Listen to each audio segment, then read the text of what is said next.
Muy buenas tardes a todos. Hoy vamos a ver una conferencia sobre problemas de aplicación de límites y continuidad. Soy el tutor Oscar Alberto Aramello Alzati y nos estará acompañando durante el día de hoy. Bueno, antes de comenzar, les quiero recordar las normas y condiciones en la web, ¿cierto? La principal es que no puede compartir información sobre ayudas académicas en el chat de los encuentros, ¿cierto? Utilizar un lenguaje respetuoso hacia los tutores y compañeros y no replicar información de grupo ni datos de contacto con el fin de compartir trabajos. Bueno, vamos a comenzar. El objetivo general es proporcionar los conocimientos y herramientas para que los estudiantes puedan desarrollar habilidades en resolución de problemas aplicando el concepto de límite. Para esto, les voy a compartir un ejemplo, ¿cierto?, sencillo de el concepto de límites, ¿cierto?, de una forma más práctica, menos académica, en el sentido de que es más de la cotidianidad, ¿cierto?, para que sea más fácil de comprender. Bueno, entonces, los problemas de aplicación de límites de continuidad. Normalmente hay dos formas de interactuar con esto de los límites y la continuidad. Una es desde el punto matemático, meramente teórico, ¿cierto? Y el otro es acercándolo un poquito más a nuestra realidad, a nuestro mundo, ¿cierto? Que tiene múltiples aplicaciones. Entonces vamos a ver una definición sencilla, ¿cierto?, muy clara, de qué es un límite. Matemáticamente se expresa como una función f de x cuando x tiende a tiene un valor L. Normalmente ese valor L puede ser dentro de la propia función o un valor que, aunque esté muy cercano, nunca se alcanza, ¿cierto? Normalmente nosotros tenemos muchos límites en el mundo real, aunque no siempre sean visibles o no siempre seamos conscientes de ellos o los tengamos en cuenta. Bueno, vamos a ver una aplicación del concepto de límite, ¿cierto? En la gráfica se ven varios elementos, ¿cierto? El coche saliendo hacia un límite de velocidad. Obviamente un automóvil, por muy buena potencia que tenga, muy buen equipo, muy buena dinámica, siempre va a haber un límite en la velocidad, ¿cierto? Que no se alcanza. En los vehículos comerciales normalmente ese límite lo indican en el tablero, pero por circunstancias, la carretera, el que conduce, ¿cierto?, el estado de la mecánica, nunca se alcanza. O porque hay unas restricciones externas, por ejemplo, un límite de velocidad, que el sobrepasarlos implicaría accidentes o cobros de multa. Por ejemplo, los que hacen ejercicio saben que montar en bicicleta cuesta arriba impone un límite bastante fuerte, ¿cierto? En este caso, es el límite es el esfuerzo máximo que puede desarrollar el ciclista. Una montaña rusa acercándose al tope de su trayecto. Normalmente, la velocidad que puede alcanzar la montaña rusa, ¿cierto?, depende de la altura, ¿cierto? Y es influenciado por la masa y la gravedad, imponiendo un límite que no se sobrepasa, ¿cierto? Digamos que va a alcanzar una velocidad máxima en esa montaña rusa. En los vendedores, siempre se intenta alcanzar un límite de ventas, ¿cierto? Pero esa de pronto no es tan claro, ¿cierto? Porque, por ejemplo, si tenemos una sobreoferta de un producto, esto hace que la demanda no sea tan alta, porque tenemos una sobreoferta, entonces los precios bajarían, ¿cierto? La idea es tener una producción en que se tenga el máximo beneficio con el mínimo de costos, sin saturar el mercado, porque al saturarlo ya tenemos una sobreoferta y bajarían los precios. Entonces, todos esos límites a veces no son tan fáciles de ver o tan claros, pero están en todas partes. Entonces, algunos de los conceptos de límites, ¿cierto? Eh, que puede que los veamos o no, ¿cierto? Entonces, acá tengo unos ejemplos en distintos campos, distintas áreas. En la química, normalmente se refiere a rendimiento máximos, ¿cierto? y se utilizan para calcular procesos industriales, ¿cierto? Normalmente en la fabricación de ciertos productos. La idea es usar los componentes o los compuestos adecuados para tener determinadas sustancias, determinadas propiedades, ¿cierto? Con costos mínimos. De pronto es algo un poquito más técnico, pero normalmente nosotros lo observamos en la calidad de los productos. Hay productos que tienen mejor, no rendimiento, sino mejores cualidades que otros, a pesar de que supuestamente son el mismo producto. Bueno, en medicina, el cuerpo humano tiene límites respecto a la cantidad de sustancias que puede absorber, que puede metabolizar, ¿cierto? Entonces, con las drogas se especifica la cantidad de sustancia que el cuerpo puede tolerar, ¿cierto? Y que sea seguro y eficaz para los tratamientos. Por ejemplo, con infecciones, si tenemos una sobredosis de antibióticos, vamos a, la persona puede ser libre en ese momento, pero vamos a tener un problema, es que vamos a crear resistencia en estas bacterias, en estos virus, y la próxima vez que tengamos que usar estos antibióticos no va a ser tan eficientes, ¿cierto? Es un problema que tenemos actualmente con la medicina. Hay gente que se sobremedica y estos virus alcanzan a coger resistencia, entonces cada vez son más agresivos. Bueno, gastronomía, alimentación, eso lo hemos vivido todos, absolutamente todos. Hay veces que un producto, un alimento nos quedó más salado, más dulce, más fuerte, más suave. Entonces, la idea es que esos sabores sean del agrado de los comensales. Acá hay un detalle, resulta que estos sabores están muy influenciados por la dieta local, ¿cierto? Y por el gusto de los consumidores, que puede variar bastante, ¿cierto? Por región geográfica, por clima, por temporadas. Entonces, son variables adicionales. En ingeniería, sobre todo en la ingeniería mecánica, es muy normal que las piezas tengan ciertas tolerancias, ciertos límites que no se deben sobrepasar, porque de hacerlo las piezas no casarían o sería muy complicado la construcción o muy difícil. Obviamente, esa precisión, esos límites de tolerancia que se manejan, por ejemplo, son muy estrictos, por ejemplo, en los relojes de alta gama mecánicos, ¿cierto? Parte de su costo es que tienen que ser muy precisos y tienen que tener unas tolerancias o unos límites muy bien establecidos para que funcionen correctamente. En administración, ¿cierto? Como ya hemos dicho, en la parte comercial, en las ventas, tenemos que tener muy en cuenta esos límites, ¿cierto? No podemos tener la cantidad de materia que tengamos, ni la cantidad de energía que queramos, ni la cantidad de productos, ¿cierto? Entonces debemos optimizar todas esas restricciones para poder tener unos beneficios máximos, ¿cierto?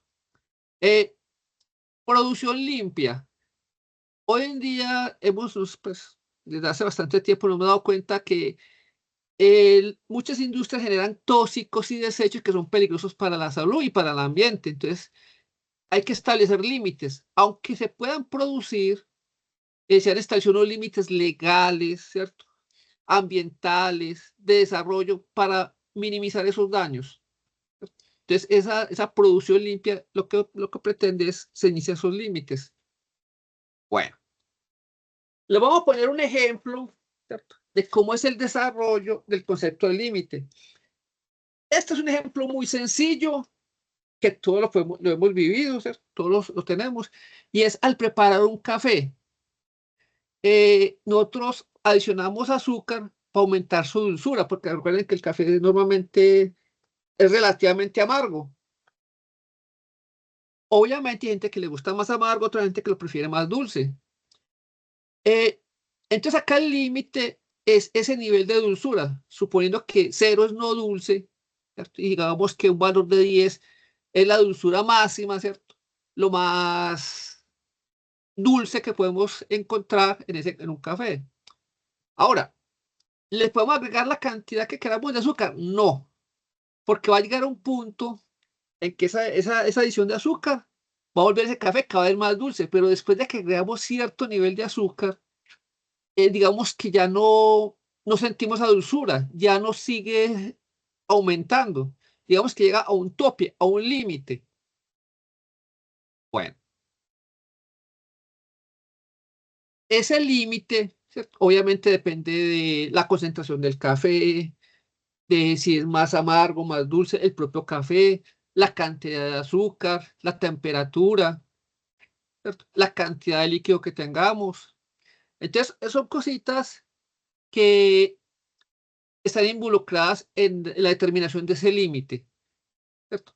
Entonces, para el caso de este ejemplo que es con café, tenemos varios elementos que contribuyen a determinar esos límites. Normalmente los límites en el mundo real no es solamente una función, no es solamente un parámetro, ¿cierto? Como ponemos en los ejercicios, sino que tienen varios parámetros adicionales, varias variables adicionales, ¿cierto? Entonces, para el caso de nuestro ejemplo del café, la solubilidad, que la definimos con la capacidad de una sustancia, en este caso el azúcar, para disolverse en otra. En este caso, el agua con el café. Entonces, tiene varios factores. Uno es la temperatura. Normalmente un café caliente disuelve más azúcar que un café frío, ¿cierto? Y a medida que agregamos más azúcar, aumenta la dulzura, ¿cierto?, de ese café. Pero resulta que no podemos agregar azúcar infinitamente, porque el sistema se va a saturar. Esta saturación se refiere a que por mucho azúcar que le agreguemos, va a llegar a un momento en que se va a sedimentar, o sea, va a ir al fondo y no va a ayudar a que el café sea más dulce porque ya está saturado. Normalmente eso pasa con todos los líquidos y con prácticamente todas las sustancias. Tiene un punto de saturación en que a partir de ese punto ese líquido ya no absorbe, ya no se disuelve ese compuesto, sino que empieza a decantarse, a irse hacia el fondo, ¿cierto? O sea, hemos alcanzado el punto de saturación. Eh, Hay gente que es muy dulce para tomar café y uno nota que le echan bastante azúcar, pero cuando termina el café le queda un fondo de azúcar que no se disolvió, ¿cierto? Entonces esa persona alcanzó el punto de saturación, ¿cierto? Y ese exceso de azúcar se pierde, pero no contribuyó a aumentar la dulzura del café, ¿cierto? Digamos que esa es una de las condiciones que observamos en estos procesos cuando tenemos límites, ¿cierto? Bastante simpáticos en algunos casos. Bueno, la temperatura es otro factor que influye en el café. Un café caliente disuelve más azúcar, ¿cierto? O es más soluble del azúcar que en un café frío. Eh, Aunque también debemos recordar que también se venden cafés fríos, ¿cierto? Entonces tendremos que tener en cuenta esos factores. Bueno, ahora, el dulzor en un café que percibe una persona, ¿cierto? Digamos que es algo bastante subjetivo, bastante de esa cultura, de esa persona, del individuo como tal, ¿cierto? Y el tipo de café, si es un café más suave, un café más fuerte, café más dulce, más amargo, ¿cierto? Pero entonces podemos sacar un ejemplo sencillo, digamos que un poquito simplificado, para calcular el dulzor percibido en ese café. Después, en este caso, elaboramos una función f de x igual a L que multiplica 1 menos e a la menos kx, donde f de x representa el dulzor, ¿cierto? Qué tan dulce se percibe ese café. X, la cantidad de azúcar añadida. Acá no le agregamos medidas. O sea, normalmente se debe agregar una medida de peso, por ejemplo, 2 gramos, 1 gramo, 5 gramos, ¿cierto? Normalmente 5 gramos es el peso de un cubito de azúcar o de una bolsita de azúcar, ¿cierto? Es como el estándar. Hay gente que le echa 2, hay gente que le echa 3, hay gente que le echa la mitad, ¿cierto? Entonces, es como para calcular ese grado de dulzor. Mientras más azúcar, se supone que es más dulce. Bueno, L, supongamos que es dulzor máximo que va a tener ese café, ¿cierto? Es el límite que no se alcanza, digamos que es lo que se percibe, ¿cierto? Como límite, y no hay una dulzura más alta, ¿cierto? Bueno, en este caso, esta K representa un coeficiente que nos va a decir qué tan rápido sube la sensación de dulzura, ¿cierto? Qué tan rápido se siente el café dulce con la cantidad de azúcar, ¿cierto? Y pues la constante de Euler, ¿cierto? Que se usa en muchos procesos eh, del mundo real, muchos procesos físicos. Bueno, te voy a explicar la función, ¿cierto? Cuando X es pequeño, entonces es poquita azúcar, entonces vamos a decir que f de X aumenta significativamente a medida que le agregamos más azúcar, ¿cierto? Bueno, y a medida que X aumenta, el término E a la menos KX se tiende a cero, o sea, cada vez es más pequeño, ¿cierto? Y f de X, de la fórmula que teníamos, que es L1 menos L X, si este valor tiende a cero, este valor tiende a 1, ¿cierto? Y tiende a acercarse a L, que en este caso sería el nivel de dulzura percibido. Bueno, ahora, como hemos dicho, esto no es una fórmula exacta, digamos que es una aproximación. Muchos de los procesos industriales, comerciales, económicos, eh, inicialmente se van modelando, ¿cierto? Se van sacando ecuaciones que se aproximan a lo que se percibe en el mundo real, ¿cierto? Como ese comportamiento de esas variables, de esos factores, ¿cierto? Y que tanto influencian en el sistema. Hay sistemas que han sido muy decantados a lo largo del tiempo, ¿cierto? En muchos procesos, sobre todo alimentos, ¿cierto? Eh, por ejemplo, vinos, fermentaciones, producción de materiales, ¿cierto? Con el paso del tiempo, cada vez se han ido perfeccionando y se han obtenido unas fórmulas que cada vez se aproximan más a cómo se comportan realmente esos sistemas, ¿cierto? Para este ejemplo, pusimos K.5, ¿cierto? ¿Eso qué quiere decir? Que el dulzor va a aumentar rápidamente, o sea, a medida que agregamos azúcar, y luego se estabiliza, o sea, que después de cierta cantidad de azúcar ya no se percibe un aumento significativo en el dulzor. Escogemos un valor de 10 para indicar una dulzura entre 0 a 10. 0 siendo un café sin azúcar y siendo 10 un café ya con al nivel o al límite de saturación o ya está saturado y ya no se va a percibir que sea más dulce, ¿cierto? Sino que ese es el valor máximo. Bueno, con esto podemos hacer una gráfica, ¿cierto? Y acá a esta gráfica le hemos agregado unos valores adicionales que son en X la cantidad de azúcar añadida al café, en L la dulzura que está en el eje y hemos hecho varias muestras, ¿cierto? Digamos que una cantidad de azúcar y el nivel de dulzura percibido. Con 3, con 5, con 7. Pero podemos observar una cosa acá, y es que a medida que ese aumento en la cantidad de azúcar se va aproximando a 10, pero no lo llega a alcanzar, ¿cierto? Porque va a haber un punto, bueno, en este caso, en esta gráfica estaría pues, entre 10, 11, 12, ¿cierto? En que ese café ya se saturó, ¿cierto? Ya no va a incrementarse los niveles de azúcar. El incremento, por mucho azúcar que les haga, en el dulzor o en la sensación de dulzura va a ser muy poquito.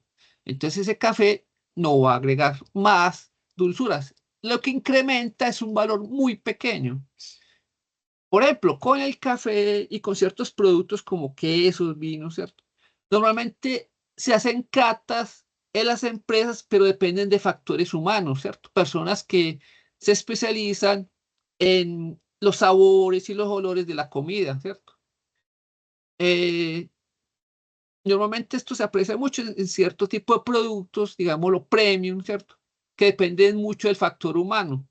En procesos industriales en que esto se puede cuantizar, ¿cierto? Se puede medir de manera más fidedigna, más sin depender del ser humano, que es una variable también, ¿cierto? Eso reduce los costos. En los que no, el costo depende de estos catadores humanos. Bueno, entonces vamos a poner una serie de ejemplos para que veamos cómo se resuelven estos sistemas de límite, ¿cierto? Entonces, un ejemplo. Una empresa produce piezas cada hora y la cantidad de piezas producidas después de esta hora está dada por la fórmula. Normalmente en las industrias,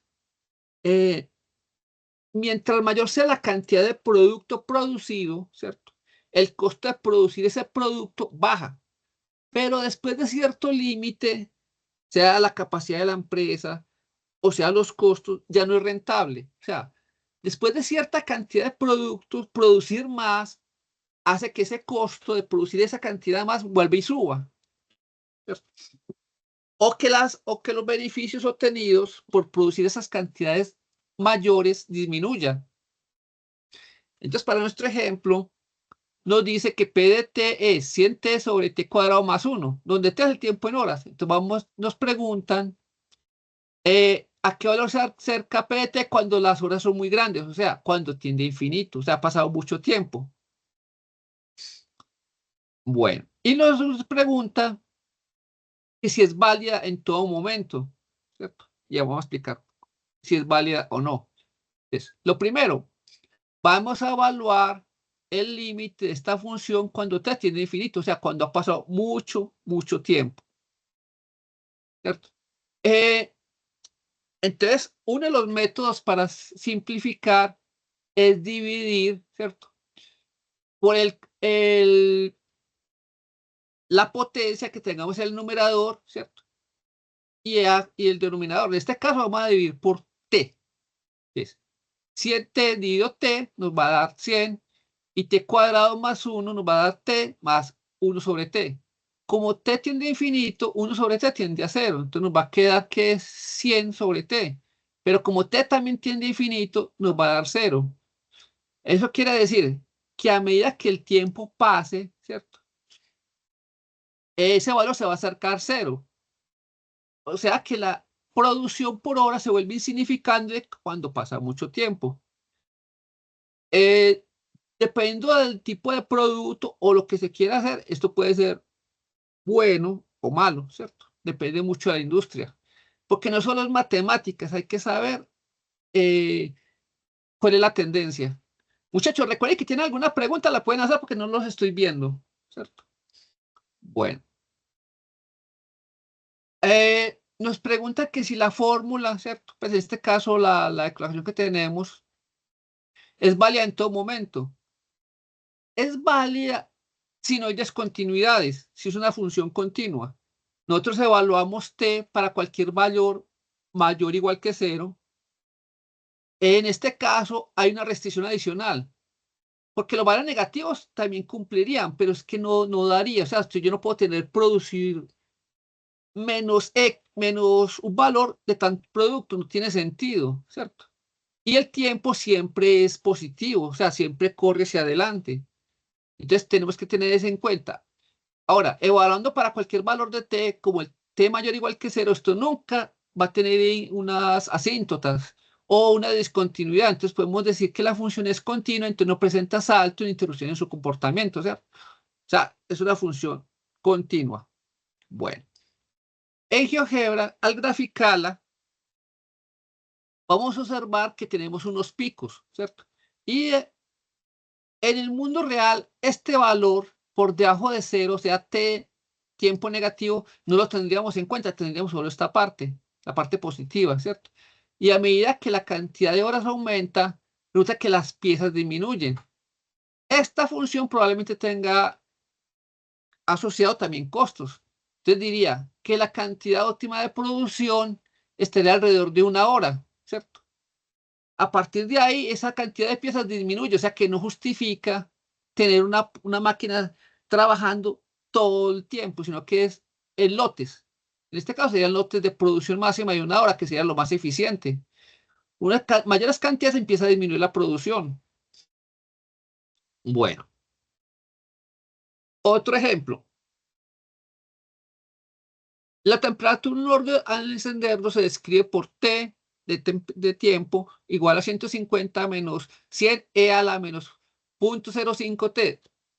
Como les decía, este factor E, esta constante E, es muy utilizada en procesos químicos, biológicos, físicos, ¿cierto? Es una constante que se da mucho, entonces es muy utilizada. Bueno, nos dice, ¿a qué temperatura se está el horno después de mucho tiempo? Recuerden, cuando dicen mucho tiempo, quiere que esto tiende a infinito. Y determina la temperatura al momento en que se enciende el horno, o sea, T igual a 0. Y confirmamos si esa temperatura es continua. En el mundo real, factores que dependen de temperatura son continuos. Es decir, no va a cambiar, por ejemplo, de -10 grados a pasar, por ejemplo, a 100 grados instantáneamente, sino que se demora un tiempo, ¿cierto? Así usted caliente muy rápido la pieza, el tiempo no es 0. Yo les sugiero que cuando tengan una función de un límite, siempre grafiquen. ¿Para qué? Para observar si cuando valoren el límite es correcto o no, o si hay algún error en la función. Bueno, en este caso, vamos a evaluar T de T cuando el tiempo tiende a infinito. Cuando el tiempo tiende a infinito, este E a la menos 0.05T tiende a 0. ¿Cierto? Recuerden que cuando es menos quiere que es 1 sobre esto. Y E a la 0.05T, 1 sobre esto tiende a 0, ¿cierto? Cuando T no va. Entonces vamos a tener un valor de 0 acá. ¿Eso qué nos quiere decir? Que la temperatura se estabiliza en 150 grados centígrados. Pero ustedes me pueden preguntar, pero si le meto calor y calor, no, va a llegar un límite en que por mucho tiempo que lo deje, la temperatura se va a estabilizar. ¿Por qué? Porque todos los sistemas tienen pérdidas, entonces los límites del mundo real imponen los límites a lo que podemos hacer, ¿cierto? Entonces, por ejemplo, si quisiéramos pasar de 150, tendríamos que hacer, por ejemplo, un horno con mayor aislamiento, mayor temperatura, ¿cierto? Y otros factores, pues, para alcanzar temperaturas más altas. Bueno, luego nos dice a qué temperatura se inició el horno. Los que han cocinado o les gusta la cocina saben que para ciertos alimentos, por ejemplo, tortas, sobre todo la parte de repostería, los hornos tienen que estar a una temperatura mínima para empezar el proceso, ¿cierto? No pueden empezar en 0 y tampoco pueden empezar muchas veces no sé, temperatura ambiente. Muchas veces son temperaturas eh, 50, 80, 100 grados, incluso hasta más para empezar el proceso, ¿cierto? Digamos que eso es como el choque térmico que se le da a esos alimentos. Acá nos dice que la temperatura inicial del horno es 50 grados centígrados. O sea, el horno no empieza frío, empieza con cierta temperatura, ¿cierto? Para comenzar a trabajar. Y como en el caso anterior, esta función es una función continua en todo el tiempo t. Bueno, cuando hacemos la graficación, observamos el mismo tipo de curva. Se aproxima a 150, pero nunca lo alcanza, ¿cierto? Incluso en valores muy, muy altos. Incluso eh, en ingeniería o en economía, a estos tiempos en que se alcanza un valor muy alto, ¿cierto?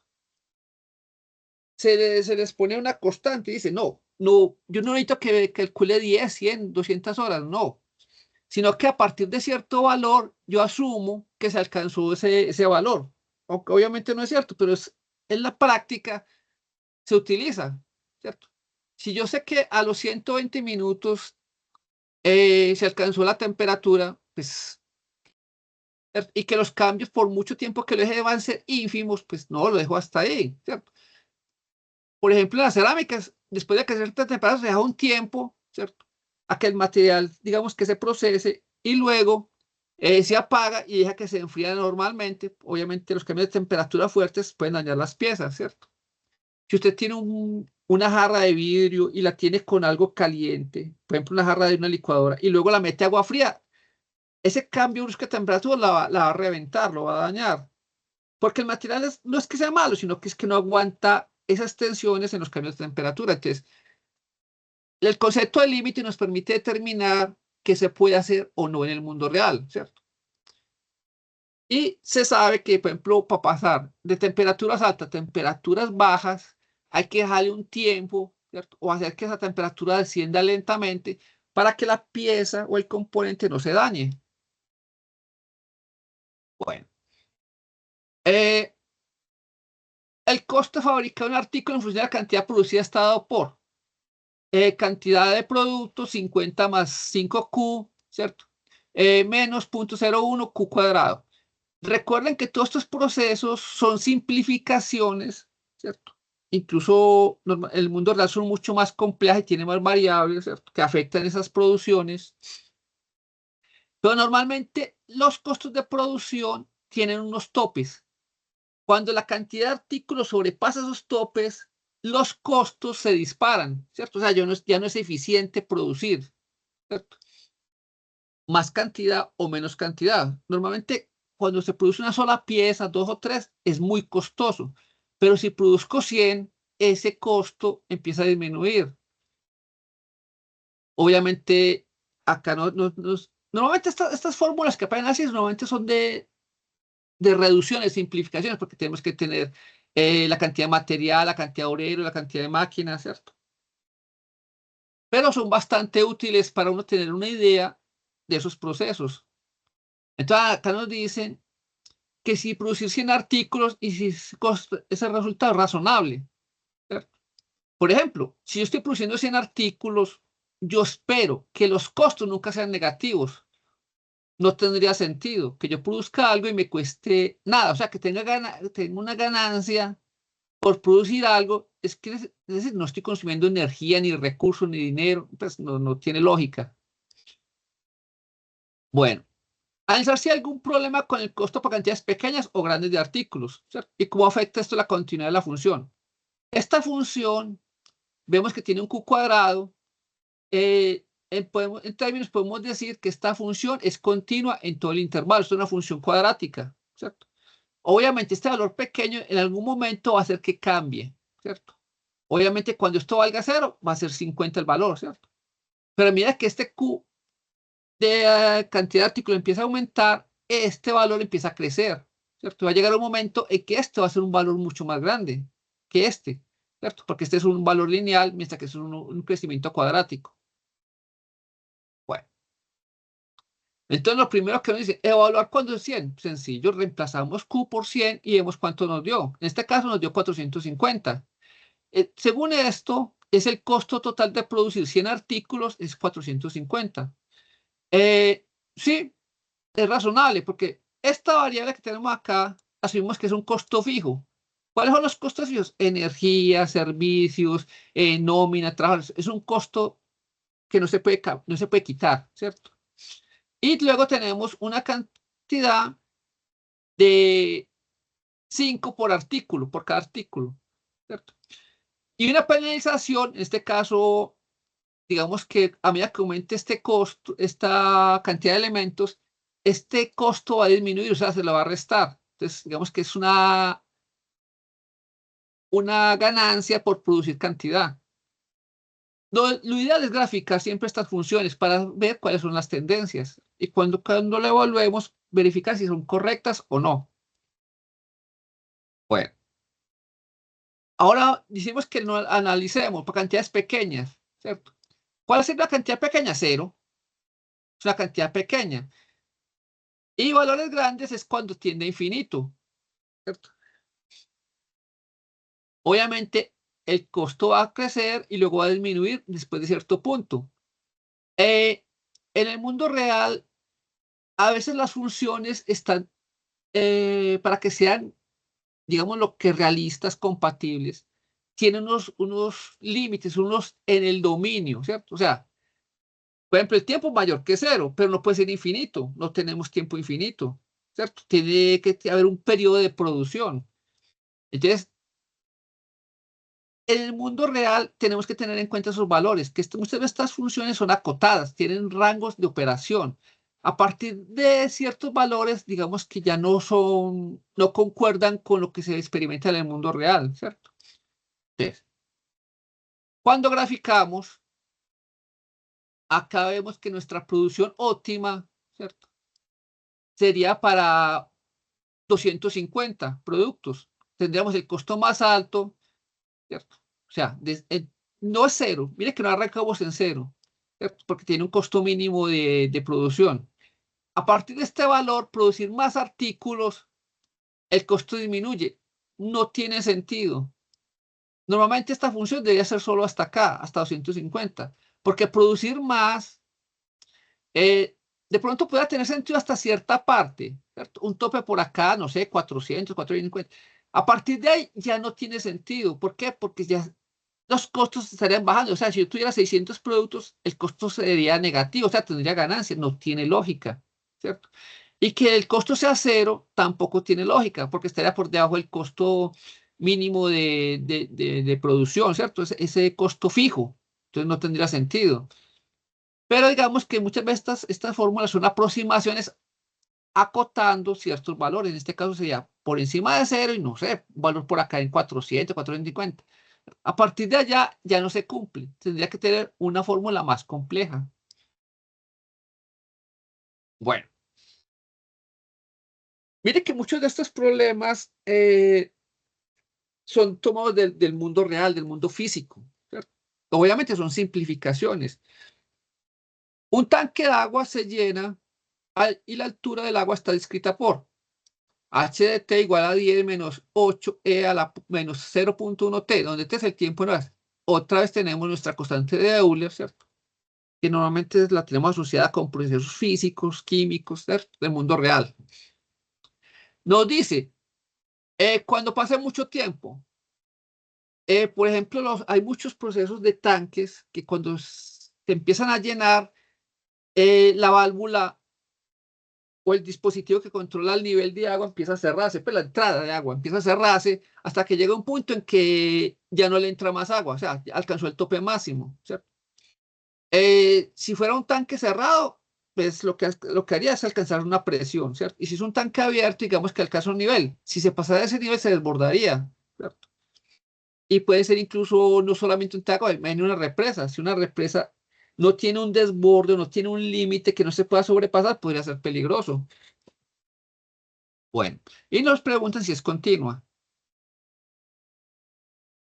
Bueno, entonces dice, ¿cuál sería la altura? Entonces hacemos la operación y calculamos con un tiempo muy grande, o sea, tiempo tendiendo a infinito. Sabemos que cuando esto tiende a infinito, este valor tenderá a cero, ¿cierto? Entonces, cero por cualquier cosa va a ser cero. Entonces, el límite es este valor de 10, que es el único que es independiente, ¿cierto? O sea, que la altura máxima que vamos a alcanzar es 10. En este caso, el tanque estaría lleno, ¿cierto? Bueno. Nos preguntan que si es sin interrupciones. Ese tipo de funciones que son continuas, ¿cierto? Nosotros hablamos de cero y nos dice que la altura inicial del agua en este caso fue 2 metros, ¿cierto? Pero cuando ese t aumenta, recuerda que nosotros asumimos que el tiempo sí es mayor o igual que cero, ¿cierto? Todo momento, no presenta discontinuidades. Muchas veces estas funciones no siempre las vemos, no siempre las podemos visualizar. Entonces, la opción es graficarlas.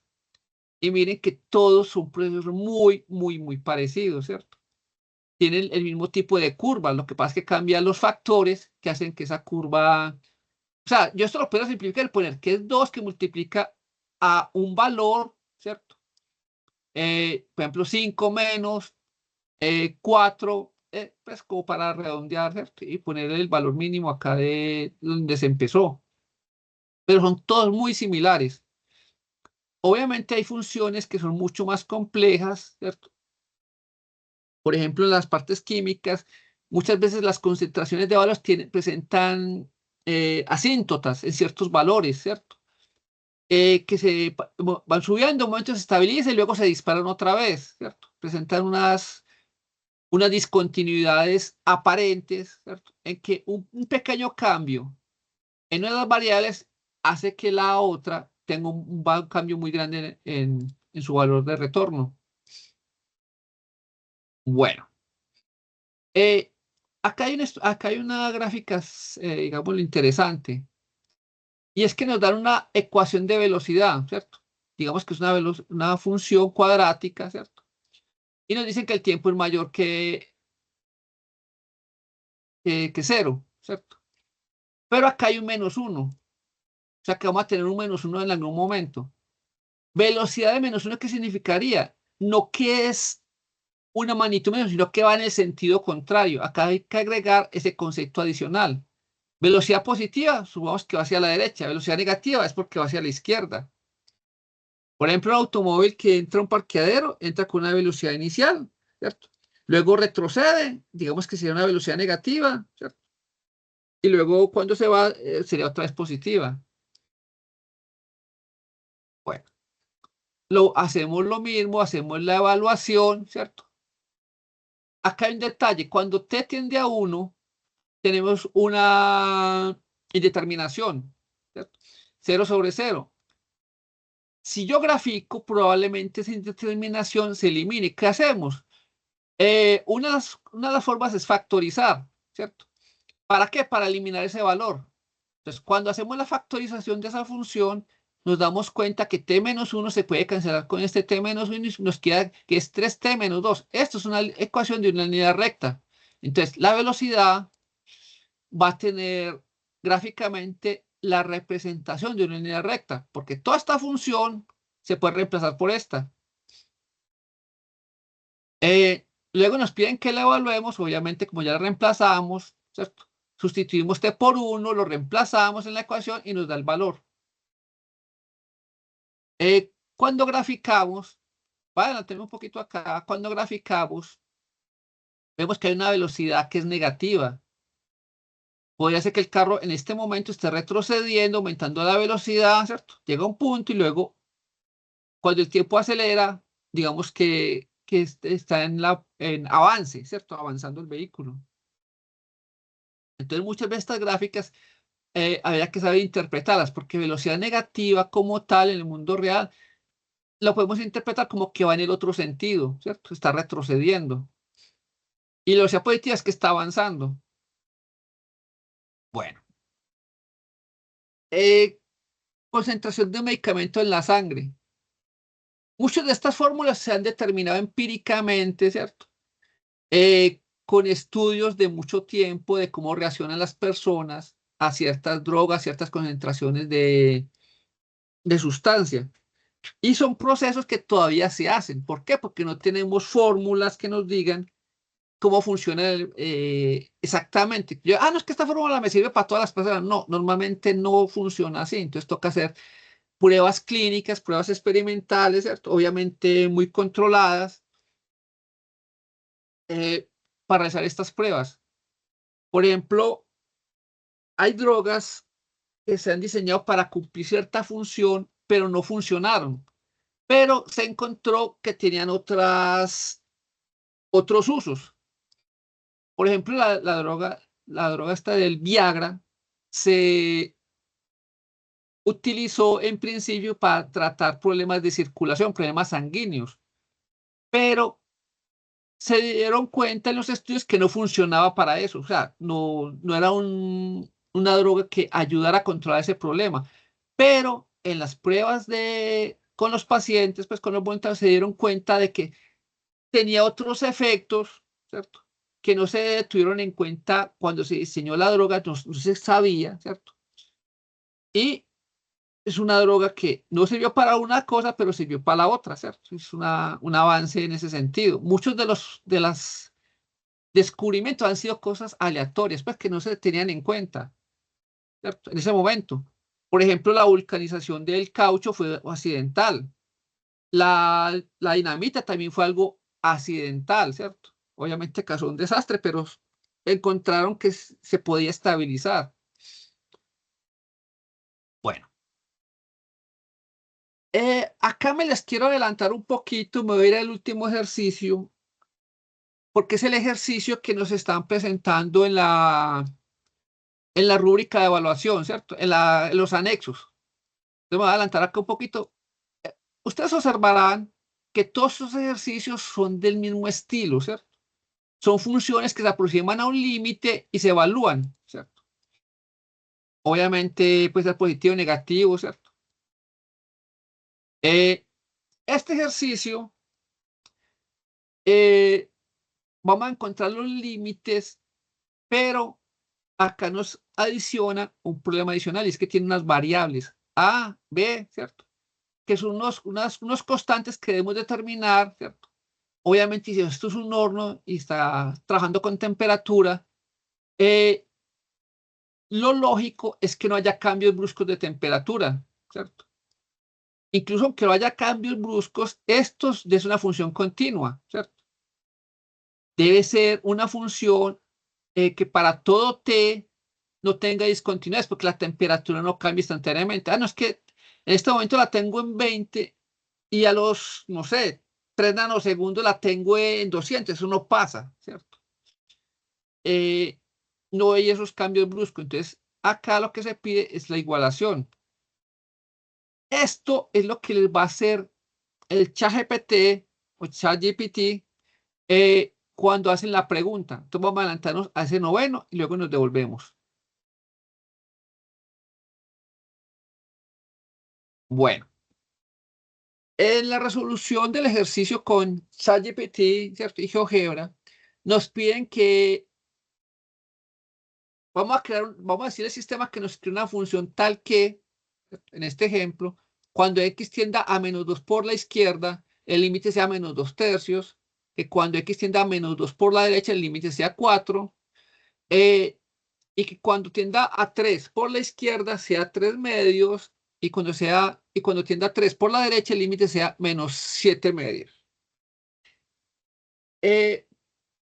Mirando esto, cuando decimos que x tienda, esto es un límite. Está diciendo que tiene un límite y que este es el valor de ese límite, ¿cierto?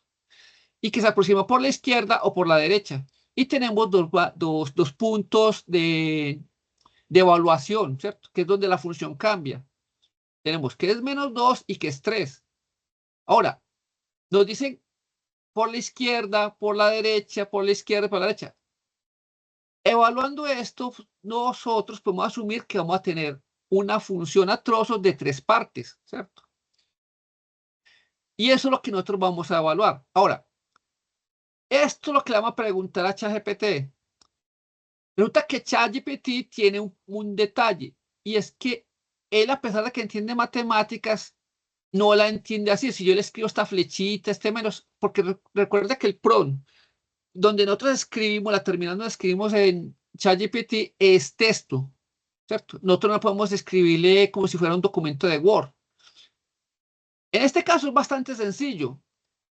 Yo lo que les sugiero es que hagan una pequeña modificación, y es que en vez de escribir esto así, lo escriban de esta forma. Esta nomenclatura o esta forma de escribir es la nomenclatura que presenta LaTeX.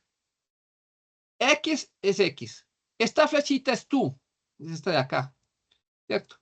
Y este gorrito que normalmente se saca con la tecla alterna, ¿cierto? Y una de las teclas que está cerquita del Enter, es para expresar potencia.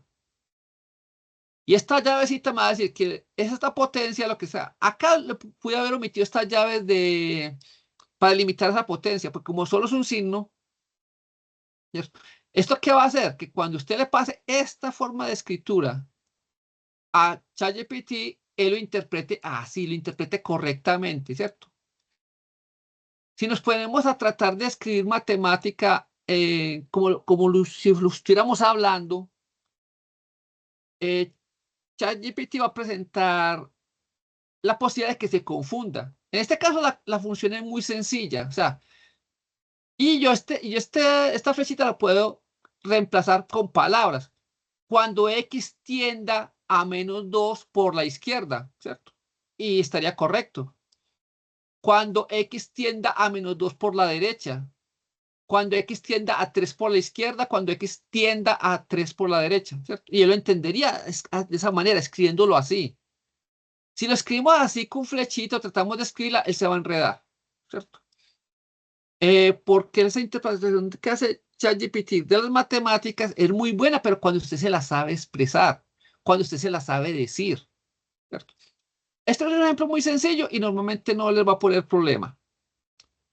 Bueno, adicionalmente, yo le agregué que explicara cómo se construyó, ¿cierto? ¿Para qué?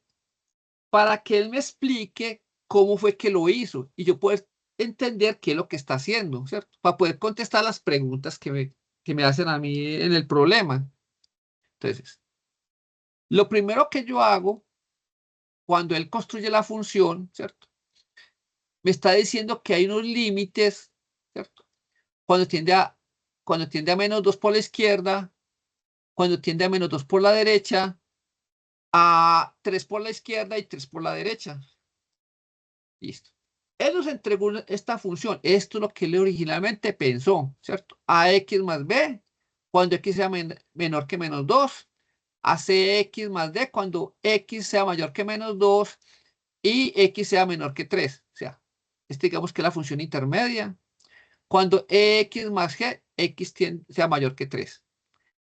Estos A, B, C, D, E y G son coeficientes que él va a determinar, ¿cierto? Y que son los que se evalúan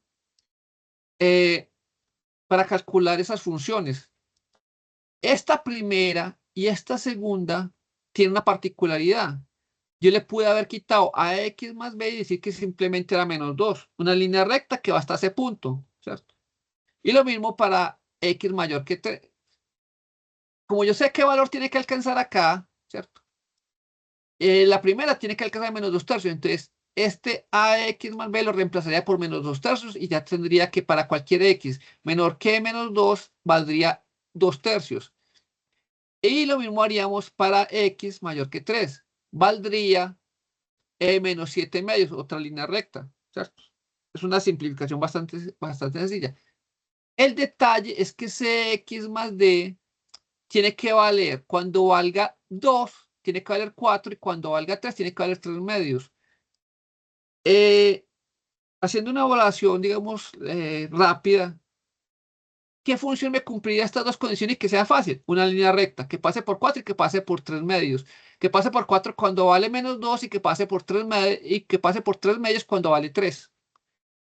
Entonces, ChatGPT evalúa esas condiciones, ¿cierto? Entonces, hice la primera, que vale menos 2 tercios, a X más B, ¿cierto? Reemplaza X en menos 2 y le evalúa y tenemos A y B. Obviamente, ChatGPT escoge los valores que se acomoden a esos valores, ¿cierto?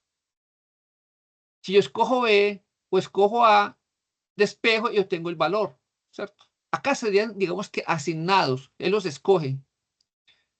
Hacemos lo mismo para la parte 2, o sea, cuando valga menos 2 y cuando valga 3. En este caso tenemos dos ecuaciones con dos incógnitas y resolvemos. ¿Qué es lo que hizo ya ChatGPT para encontrar los valores? Y acá hacemos lo mismo para la tercera parte, o sea, cuando sea mayor que 3. Acuérdense que acá es fácil, porque si hubiéramos puesto menos 7 medios acá directamente, ¿cierto? Tendríamos una línea horizontal y habríamos resuelto la primera parte y la última parte. Solo nos quedaría la parte intermedia. Bueno, entonces acá él empieza a evaluar, ¿cierto? Escogió que A valía 1 y despejamos B y ya tenemos el primer valor, ¿cierto? Digámoslo así. Escogimos nuestra primera recta. Acuerda que A en este caso sería la pendiente de esa recta, ¿cierto?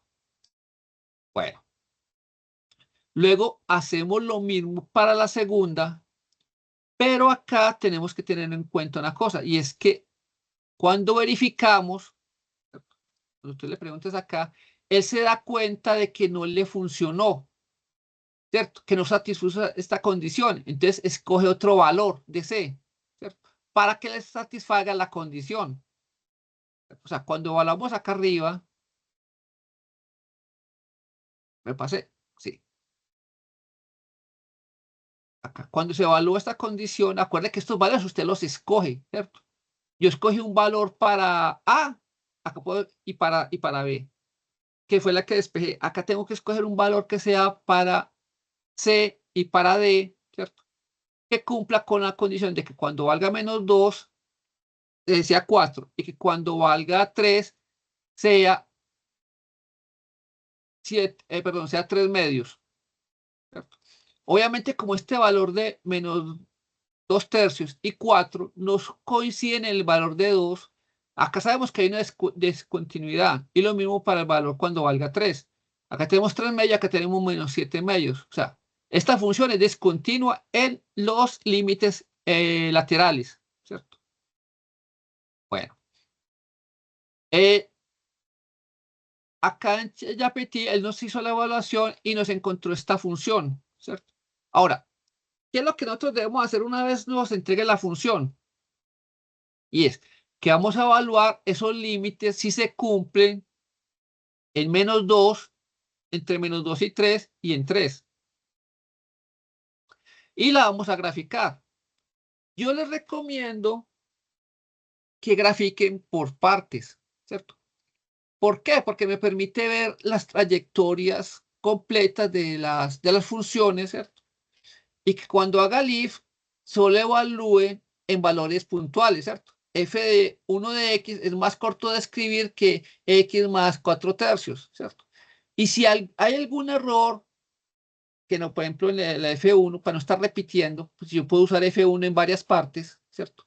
Por ejemplo, acá estoy evaluando en X1, en X2. Les sugiero que usen estas variables para que sea más fácil de evaluar y corregir cualquier posible error, ¿cierto? Porque yo escribo, por ejemplo, menos 2 acá y por acá se me olvidó y puse 2, ¿cierto? Entonces, voy a cometer un error de signos bastante grande, ¿cierto?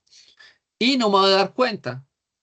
Entonces, cuando lo tengo como variables todo, ¿cierto? F1, F2, F3, X1, X2, es más fácil verificar y, digámoslo así, eliminar, ¿cierto? O limitar ese posible error.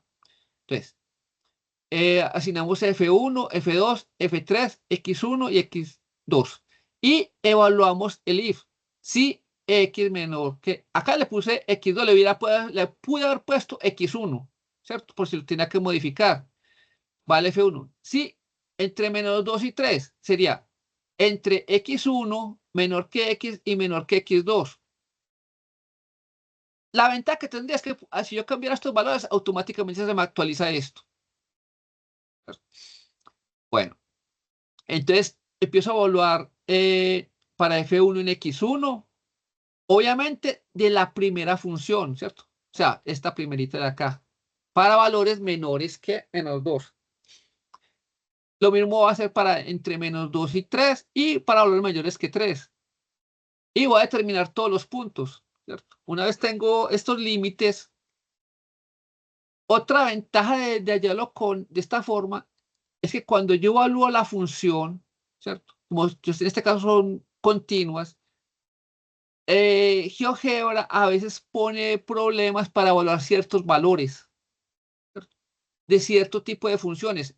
En cambio, cuando yo estoy evaluando directamente una función que es continua, él no me pone problema, ¿cierto? Él no se va a quedar, digámoslo así, procesando ese valor, ¿cierto? Sino que lo saca rápido. Y luego yo grafico los puntos, ¿cierto? Que corresponden a esos valores, ¿cierto? Los identifico, ¿cierto? Para X menos 2, menos 0.67 para la primera y, o sea, cuando el límite se evalúa por la izquierda, perdón, cuando el límite se evalúa por la derecha y cuando se evalúa por la izquierda, ¿cierto? Aunque suena contraintuitivo, es lo contrario. O sea, cuando yo evalúo un límite por la derecha, quiere decir que voy de menos infinito hacia la derecha. Y cuando evalúo un límite que es por la izquierda, va de más infinito hacia el lado izquierdo, ¿cierto? Entonces, para que tengan en cuenta ese detalle, que es lo que yo he visto que cometen como error cuando evalúan las funciones. Y es que las confunden. Entonces, esta la ponen como la primera, esta la ponen como la segunda y obviamente no les da, ¿cierto? Porque mire que los límites cambiarían. Entonces, para que tengan en cuenta ese detalle. Bueno, ahora vamos a analizar lo que nos preguntan, ¿cierto? Entonces, esto es lo que realmente le estamos diciendo a ChatGPT que haga, que vamos a hacer un límite, ¿cierto? Y lo vamos a evaluar para f de x. Obviamente f de x, cuando tiene 4 valores diferentes, eso es una función que es a trozos, ¿cierto? Por partes. Porque una sola función que haga todo esto, probablemente no sea una función sencilla, ¿cierto? sino que puede ser una función cuadrática, cúbica o de mayor exponente, ¿cierto? Tratando de acomodar todos estos valores. En muchos procesos matemáticos hacen eso, ¿cierto? Tratando de acomodar una curva a unos valores que ya se obtuvieron, sea valores reales, valores medidos, valores esperados, ¿cierto? Bueno, en este caso todas son líneas rectas, lo que facilita mucho el proceso y todas son con variables. Acá no se usó F porque ya lo teníamos ocupado, por eso se pasó a G, ¿cierto? Acá se identifica qué es F1, qué es F2, qué es F3, ¿cierto? Y se identifican los rangos, ¿cierto? Para menor que X1, entre X1 y X2 y para mayores que X2. Acá hay un errorcito en la escritura web. Y se verifican esos límites, ¿cierto? Que es lo que se hizo al principio. Se evalúa en X1, este f de x se convierte en F1, ¿cierto? Porque acuerda que está hablando por la izquierda. Cuando se evalúa por la derecha ya sería F2, ¿cierto? Que sería esta gráfica, sería esta parte de acá, ¿cierto? Acuérdense, si se evalúa por la derecha es desde menos infinito hacia la derecha y cuando es menos es de más infinito hacia la izquierda. Yo sé que es la parte que más se confunden, para que lo tengan en cuenta, ¿cierto? Entonces, vamos a tener que cuando se evalúa en X1 se va a evaluar la primera función y la segunda. Y que cuando se evalúa en X2 se debe evaluar la segunda función, que fue la misma que se evaluó en X1, ¿cierto? Y la que se evalúa en F3, ¿cierto? O sea, la última función, para que tengan en cuenta ese detalle. Luego, ¿qué se hace? Se evalúan los puntos y se mira. Y se va a evaluar la función. Esta función que se sacó acá, ¿cierto? Se sacó teniendo en cuenta estos puntos, ¿cierto? Porque esto nos va a dar los puntos en X1 y en X2. Una vez has despejado estos valores, que es lo que nos entregó ChatGPT. Luego, ¿qué vamos a hacer? La función es contiene los puntos X1 y X2. Entonces, para que sea continua en X1, tiene que ser que el valor de K1 sea igual al valor de K2, ¿cierto? O sea, o sea, el límite entre F1 y F2, que coincidan. Si coinciden, la función es continua. Si no coinciden, es discontinua. Y hacemos lo mismo para X2. Acá tengo otro errorcito. Bueno. En este caso sería K3 y K4. O sea, quiere decir que los límites entre la función 2 y la función 3 tienen que ser los mismos evaluados, en este caso, en X2. Si son iguales, la función es continua. Si son diferentes, la función es discontinua. Ahora, considera que la función dada por la inteligencia artificial es correcta con base al enunciado. El enunciado, aquí en ninguna parte, le dijimos que la función era continua. Es más, al ver los valores sabemos que son discontinuos porque no son los mismos. Para que fuera una función continua, que tendría que ser que cuando tiendía a menos 2 por la izquierda, menos 2 por la derecha, fuera el mismo valor, o sea, K1 y K2. Y lo mismo cuando se evalúa en 3, por la izquierda o por la derecha, que sería K3 y K4, tiene que ser el mismo valor. Y no dice que sea condición o obligación que sea continua. Es más, con los mismos valores que le entregan, sabemos que no lo es. Entonces, pasamos acá y evaluamos esa condición. La función generada por ChatGPT, ¿cierto? En cuanto a los límites, ahora, si evaluado en X1 y X2 coinciden con los valores K1, K2, K3 y K4 que le dimos, está correcto, ¿cierto? El enunciado no dice que requiere continuar, o sea, no requiere ajustar los valores de A, B, C, D y G para que la función sea continua. Si no necesitas ajustarse, entonces está correcta. Si hubiera alguna condición de continuidad, la evaluaríamos y si se cumple que K1 igual a K2 y K3 igual a K4, entonces estaría correcto. Bueno, ahora devolvámonos hacia el ejemplo 8. Quiero mostrarles un detalle. Aquí se nos va a pedir los valores de A y los valores de B para que esta función sea continua en todo este intervalo, ¿cierto? Pues, la empresa necesita saber los parámetros A y B, ¿cierto? Para que asegura que la temperatura sea continua. Eso quiere decir que haya una transición de temperatura entre un periodo y el siguiente, ¿cierto?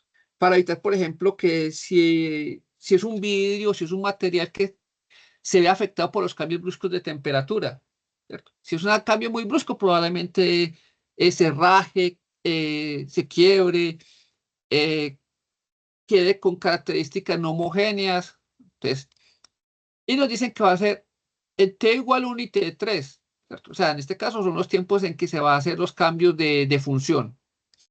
Bueno, y como nos dicen que tiene que ser continua, quiere decir que los límites laterales por la izquierda y por la derecha en 1 y en 3 tienen que ser iguales. Entonces, yo empiezo a evaluar, ¿cierto? Esa temperatura y tiene que haber un valor TC, tanto por la izquierda como por la derecha. Y lo mismo para cuando se valga 1 y cuando se valga 3, ¿cierto? En esos periodos tiene que ser igual, ¿cierto? En este caso, esta C sería equivalente a T1 y T3. Bueno, eh, sabemos que tienen que ser iguales por la izquierda y por la derecha y tienen que coincidir. Entonces, ¿qué es lo que vamos a hacer? Evaluamos en esos valores. Para la primera función, ¿cierto? Entonces, a t más 20 igual a más 20. ¿Por qué? Porque evaluamos en 1. Luego evaluamos la segunda función en 1 y las vamos a igualar. ¿Qué quiere decir? Que a más 20 debe ser igual a b más 24, ¿cierto? En 1, cuando t valga 1.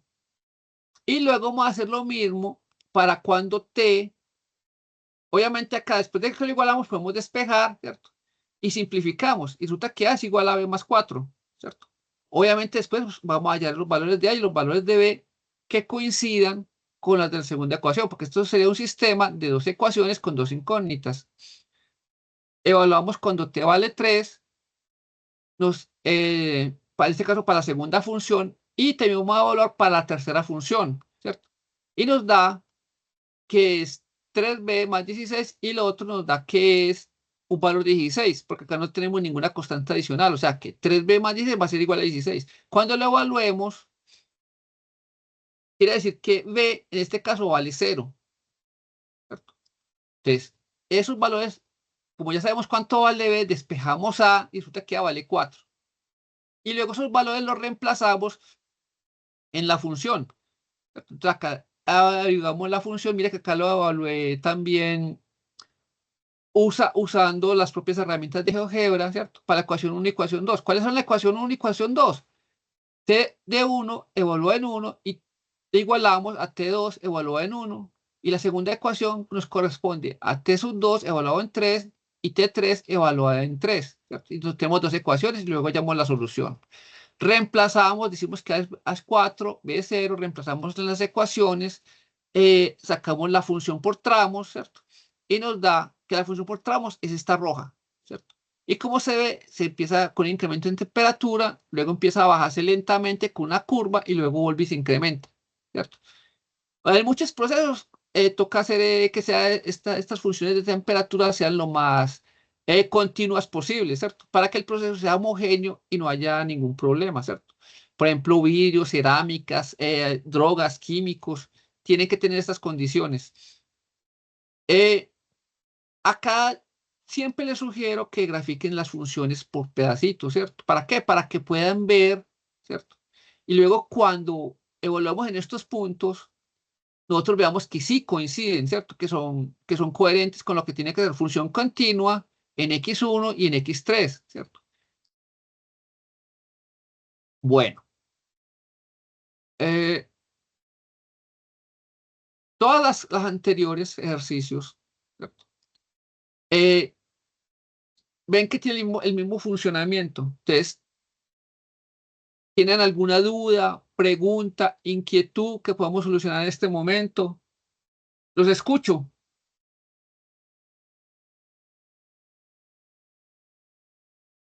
Muchachos, ¿qué dudas o inquietudes tienen? Buenas noches, tutor. Buenas El noches. estudiante Cristian Eduardo, que tenía la mano levantada, no sé si de pronto tenga alguna duda, inquietud. Cristian,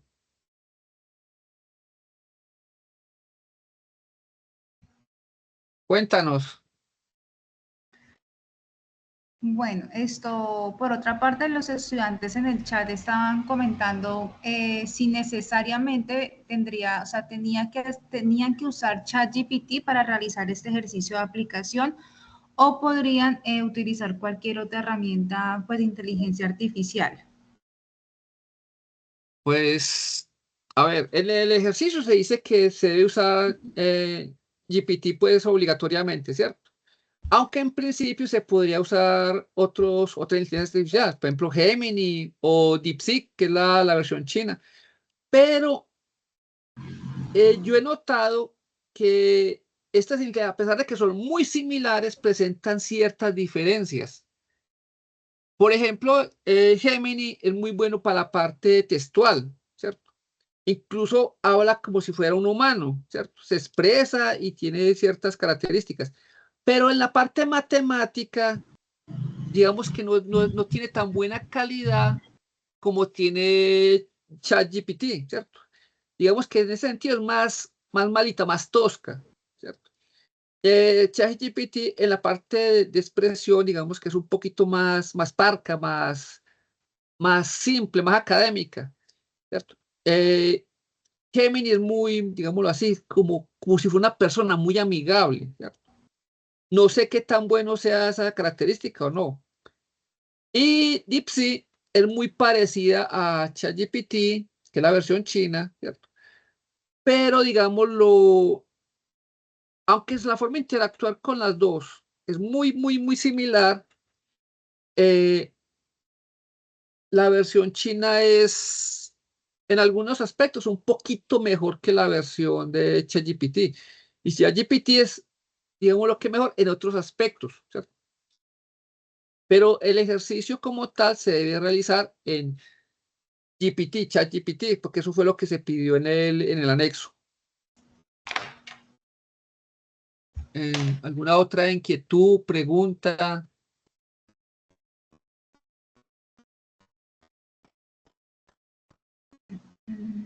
Si quieres, Bueno, podemos.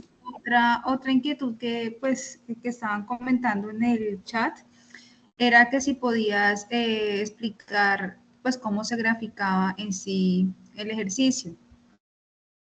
Claro, Pero podemos. pues hay que recordarle también a los estudiantes que cada tutor realiza sus IPAs específicamente, ¿no? Y explica dudas e inquietudes respecto a la guía de actividades específicamente de cada ejercicio, ¿sí? Entonces, para recordarle esos espacios también a los estudiantes de las IPAs. Sí. Por ejemplo, les voy a mostrar el ejemplo que se hizo con.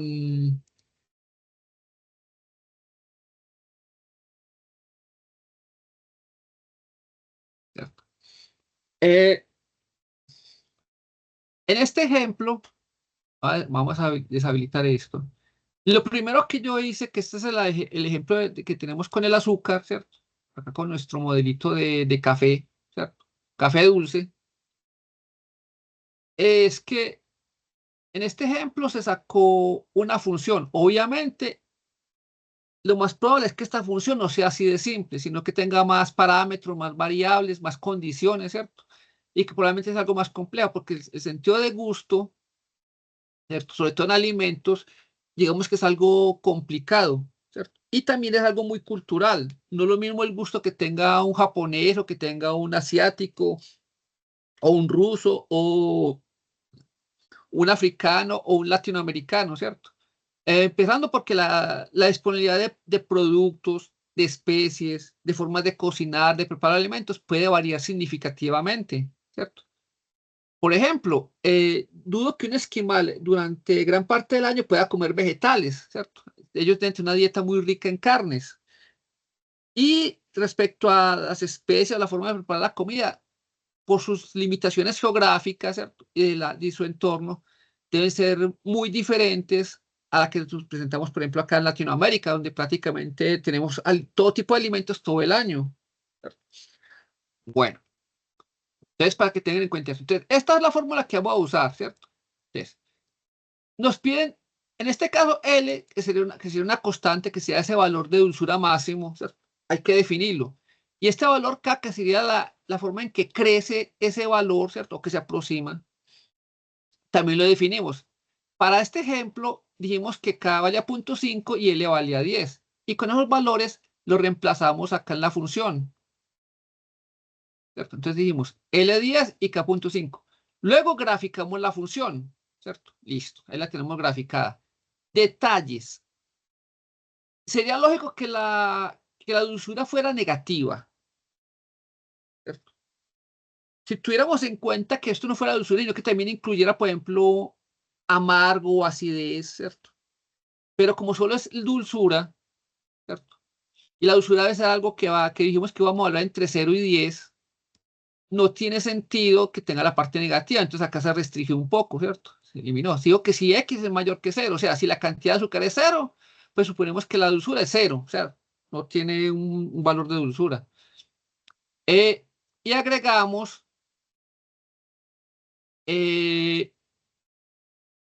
vamos a agregar una línea que nos diga, ya perdí, esta, ¿cierto? Que va a ser nuestro valor tope, nuestro valor de máxima dulzura, ¿cierto? En este caso dijimos que era 10. Acá hay otra condición. Yo también la definí, ¿cierto? Para X mayor, que es mayor o igual que 0, ¿cierto? Y ese valor va a ser L, o sea, va a ser 10. ¿Por qué no valores negativos? Porque yo no puedo, o sea, si X es la cantidad añadida de azúcar, yo no puedo tener a un producto y quitarle azúcar que no tiene, ¿cierto? Yo no puedo decir, no, es que sacarle menos 2 gramos de azúcar, no es factible, lógicamente, no tiene sentido en el mundo real, entonces por eso se eliminó, ¿cierto? Bueno, adicionalmente, yo le agregué que ese valor de X1 en que yo voy a evaluar esta función, ¿cierto? Le puse pues, un deslizador, ¿cierto? Para ir mirando cómo se comporta, ¿cierto? Cómo va cambiando con el tiempo. Vamos a aumentar un poquito la velocidad. Y vemos cómo ese valor, aunque se aproxima cada vez más a 10, no llega, ¿cierto? Incluso acá le podemos cambiar el valor y decirle que no sea 15, sino que sea, por ejemplo, 21. Y volvemos y la evaluamos y vamos viendo que cada vez se aproxima más a 10, pero nunca va a llegar, ¿cierto? Obviamente acá se nos van a acabar los decimales, pero si yo le digo acá a GeoGebra que me muestre, por ejemplo, en propiedades, le puede que no muestre 4, sino que me muestre 5 cifras, ¿cierto? Para tener una diferenciación más puntual, ¿cierto? Y acá podemos ver que ese último valor redondeado, ¿cierto? Se va perdiendo. Digámosle que hagan 21. Vamos a incrementarlo otro poquito. Digámosle que lo haga hasta 25, ¿cierto? Para que veamos ese incremento. Obviamente vamos a notar que cada vez es más cerquita a 10, pero nunca llega, ¿sí es? Obviamente ese que marco que es que punto 99, ya, acá al final. Mire que a medida que yo le fuera agregando más decimales, este valor se irá incrementando, o sea que cada vez sería 9, 9, 9, ¿cierto? Pero no llegaría a 10. Si yo este valor, después de mucho tiempo, lo dejo, por ejemplo, con 2 decimales, esto me lo va a redondear a 10. Y no es porque haya llegado, sino que es el redondeo que está haciendo GeoGebra, ¿cierto? Pero yo no lo estoy viendo. En esta función adicional yo le agregué unos valores, ¿cierto? Para que me mostrara con la variación de la cantidad de azúcar, cuánto era el nivel de dulzura que yo estaba evaluando, ¿cierto? Obviamente recuerden que esto es una función, que es una aproximación, una estimación, un modelo, ¿cierto? De algo que es muy subjetivo. Y como les digo, probablemente sea mucho más complejo. Entonces, esto es la evaluación que hacemos. Ahora, para esta última parte de ChatGPT, vamos para allá para que no estorbe.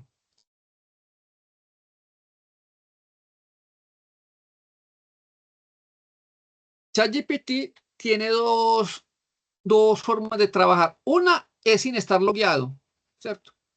Y él te entiende español y te entiende inglés, pues te entiende varios idiomas. Pero lo que tú hagas sin estar logueado, o sea, sin tener cuenta, se va a perder. él no lo guarda. Entonces, debes decirle, ¿cierto? Si quieres iniciar sesión, puedes iniciar sesión con tu cuenta de Google, ¿cierto? Para que lo haga, ¿cierto? Para que guarde esa información que tú vas consultando. Y le dices, en esta que es sin loguearse, él no le aparece sesiones. O sea, tú no puedes una nueva conversación, sino que es una sola conversación y ya. Entonces, por ejemplo, yo acá podemos copiar nuestro ejercicio. Otro detalle, ChatGPT va aprendiendo con lo que tú le preguntas, con la forma de que tú te expresas, con la forma de hacer las correcciones. Si tú no te logueas, él lo va a hacer de forma general, ¿cierto? Mientras más uses ChatGPT y más perfecciones tu forma de preguntar, ¿cierto? Él va mejorando.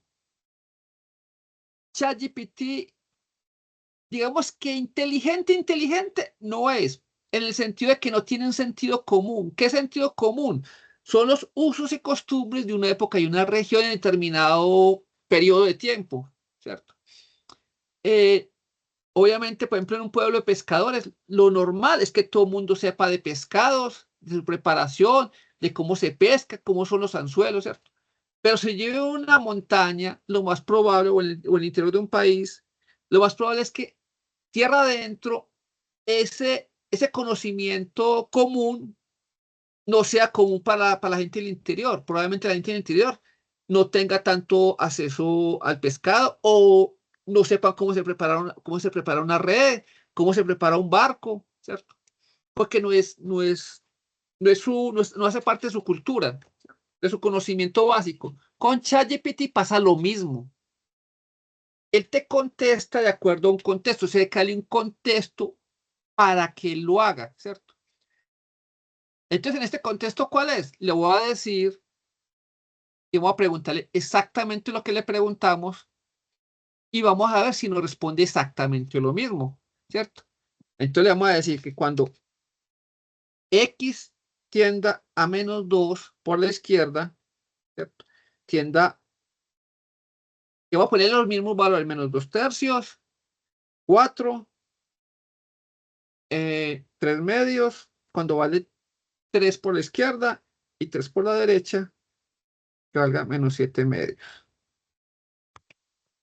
Detalles. En ChatGPT no le puedo dar enter. Si le doy enter, él asume que ya terminé la pregunta. Entonces, hay que darle con la tecla Shift y enter.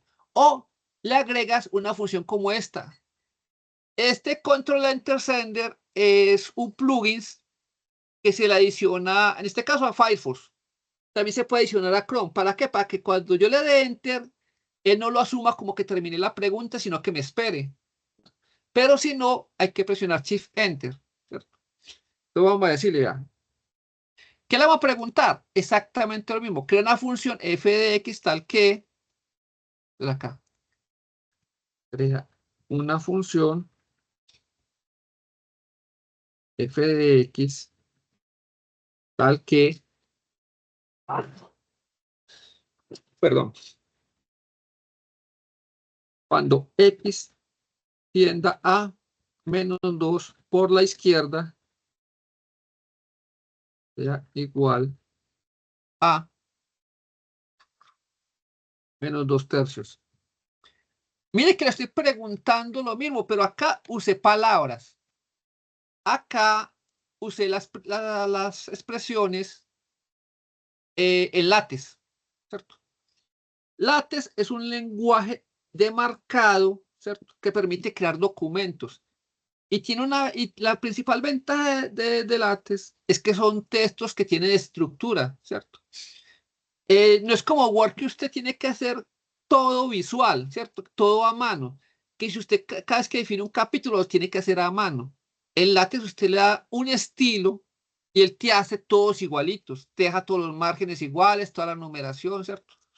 Para documentos grandes facilita muchísimo el trabajo. Y la otra ventaja es que LaTeX se diseñó pensando en la parte matemática, ¿cierto? O sea, la parte matemática en LaTeX es muy fácil y es muy estable, muy uniforme, ¿cierto? No cambia. Lo que facilita que todos los documentos escritos con LaTeX tengan el mismo estilo matemático, ¿cierto? De estas academias o estas sociedades de matemáticas, como la American Mathematical Society, o sea, la Sociedad Americana de Matemáticas, ¿cierto? Que son entidades pues a nivel internacional, ¿cierto? Aunque en este caso es la que está en Estados Unidos, ¿cierto? Pero hay varias. Bueno, entonces vamos a seguir con la pregunta. Acá yo presiono Shift Enter para que no me cambie. Pueden copiar y pegar, ¿cierto? Ahorras trabajo por la derecha.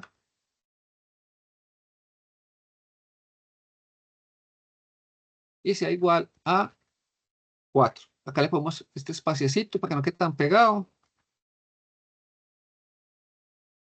Cuando que extienda a 3. Por la izquierda sea igual a 3 medios.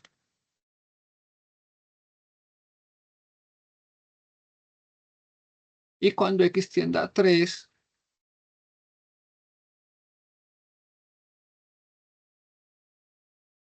por la derecha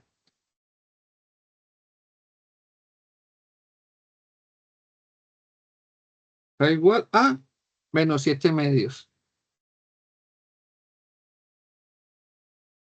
Listo. Yo la puedo dejar hasta acá tal cual está, sin decirle que me explique, ¿cierto? Sino que una vez la va a crear, entonces vamos a decirle solamente hasta acá, que la cree. No le vamos a dar más datos, ¿cierto? Y le damos, esperamos que nos contesta. Y él empieza a hacer la evaluación. Oh, acá es muy importante que usted lea qué le está diciendo ChatGPT. ¿Para qué? Para que usted se dé cuenta si lo que usted le preguntó es lo mismo que él entendió. Eh, ChatGPT tiene, en este caso tiene esa ventaja y es que obviamente este mesito que sale acá es porque no estoy logueado, entonces me está diciendo que todo lo que yo le mande ya está con los derechos, ¿cierto? Eh, Mira que él me hace la condición, ¿cierto? Y me puso los valores y Z, o sea, los límites donde estoy evaluando y me sacó esta función. Ojo, miren lo que hizo acá. Acá me sacó 4 funciones. Ya, él no asumió que esto eran 3. O sea, y mire que acá colocó menos 2/3, colocó 4, 3 medios y menos 7 medios. O sea, él asumió que todo esto son líneas, que son rectas. Yo le puedo decir que me las grafique, ¿cierto?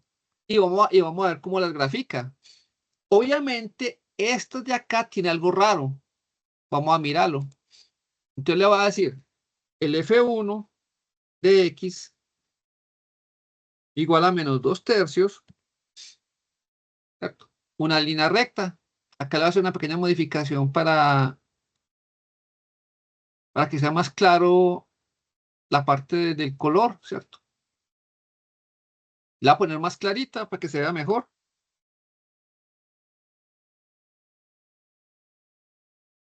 para que sea más visible. Eso, listo. Vamos a decirle que F2 de X es igual a 4. Le vamos a decir que F3 de X es igual a 3 medios. Y le vamos a decir que F4 de X es igual a menos 7 medios. ¿Cierto? Obviamente, esta función se ve muy rara, ¿cierto? Entonces, cuando yo haga f de x igual, sí. Entonces, la primera condición que nos pedían, si x es menor que menos 2, entonces, ¿cuál vamos a hacer? Vamos a hacer f1 de x.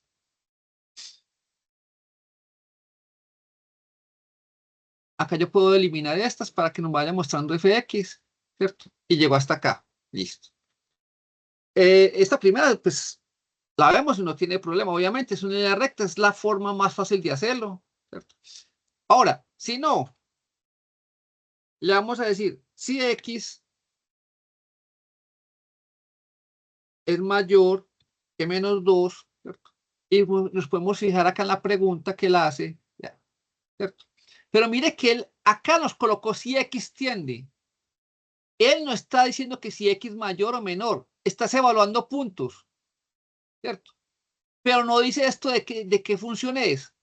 Digamos que es bastante simplista, ¿cierto? O sea, si usted no le dijo a ChatGPT que evaluara esto para que fueran, por ejemplo, líneas rectas, él evaluó lo más fácil. ¿Qué es lo más fácil? Puntos. Esto son puntos. Cuando X tiende a 2, uno de los puntos vale menos 2/3, el otro vale 4, el otro vale 3 medio, el otro vale menos 7 medio. O sea, sacó 4 puntos. Pero en realidad no está haciendo como si fuera una función, ¿cierto? Ahora, ¿cómo nos damos cuenta? Cuando graficamos, si esta f de x, o sea, el segundo caso, x es mayor que menos 2, ¿cierto? Pero,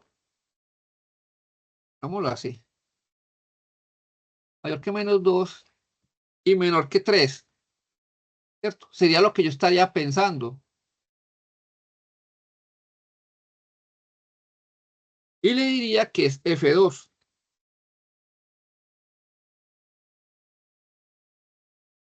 ¿cierto? Digamos que está haciendo una función por escalas, ¿cierto? Pero hay algo raro.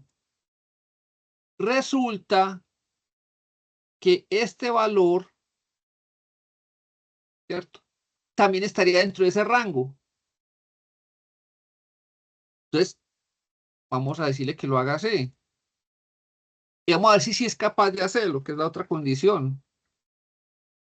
Si menos 2 menor que x, menor que 3, y resulta que también es f3.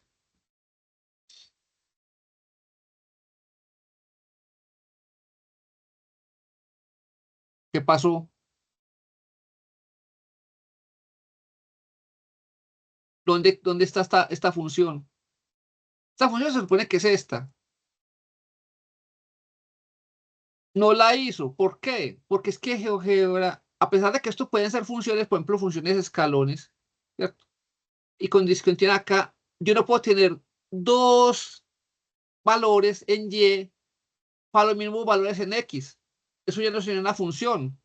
¿Cierto? Sería otro tipo de expresión matemática, pero no es una función. Ahora, si le agrego la tercera, la última, ¿sí? X mayor que 3, digamos que es F4 de X.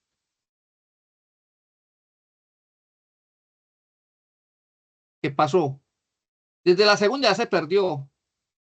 Entonces acá habría que decirle a ChatGPT que verifique, porque esta solución no es adecuada, está evaluando puntos. Yo digo, requiero que f de x sea una función a trozos.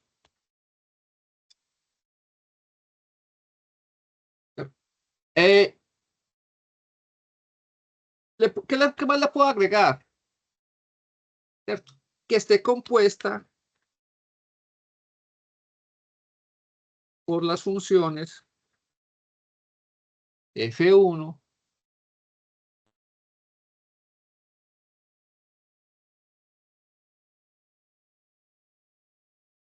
en este caso va a usar lates, ¿cierto?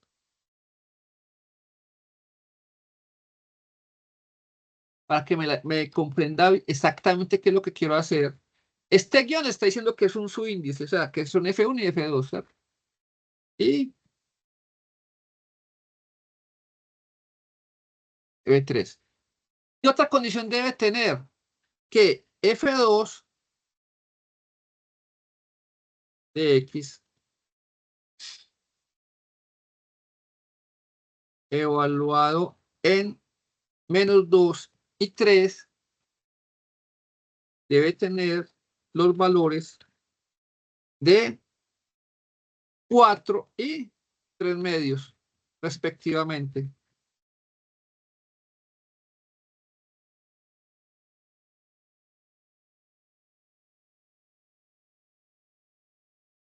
esta función que estoy usando para corregir la ortografía es un plugin que se llama Language Tool, ¿cierto? Que lo uso para hacer la corrección. Pues, seamos realistas, nosotros tenemos muy mala ortografía. Entonces, este Language Tool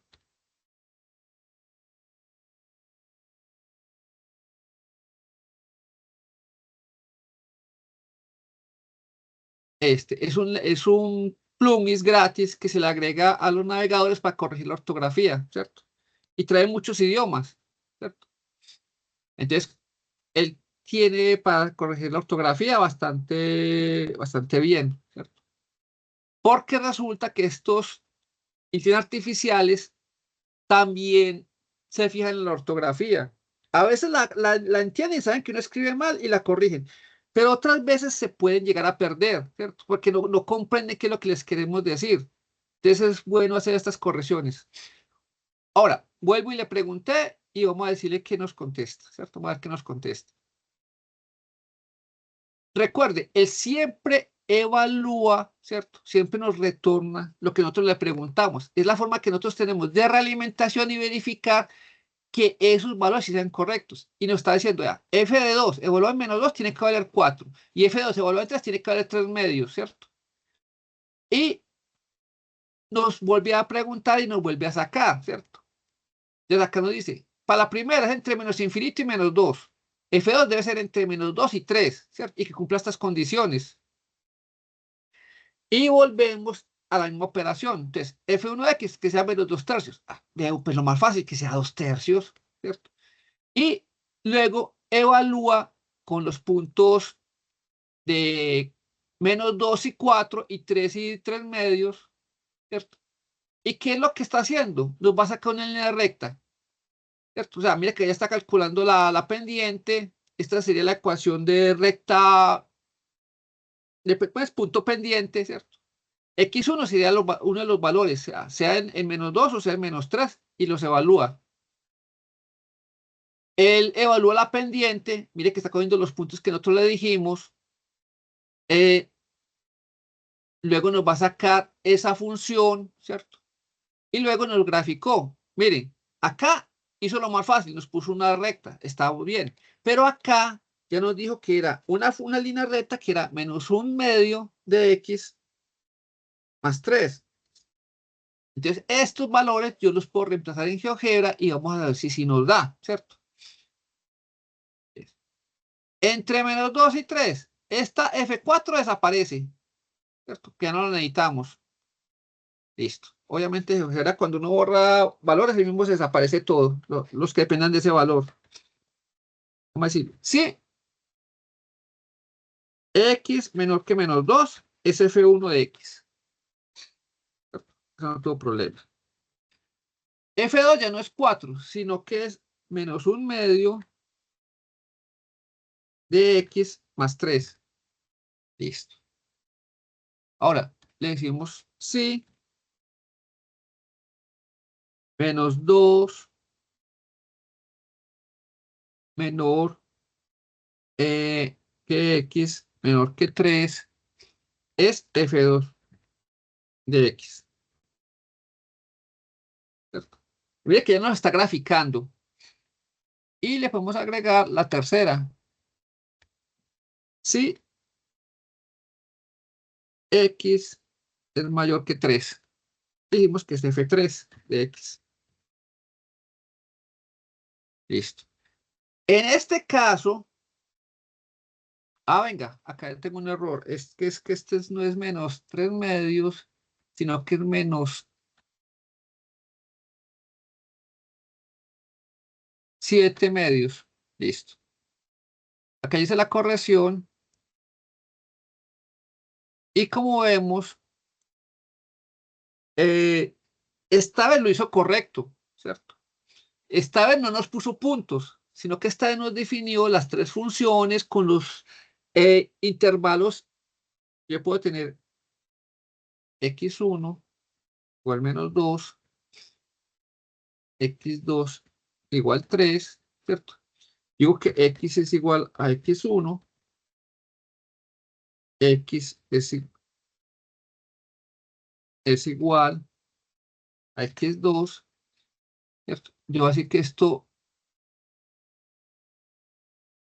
es una línea, por ejemplo, punteada. Esta es otra línea punteada.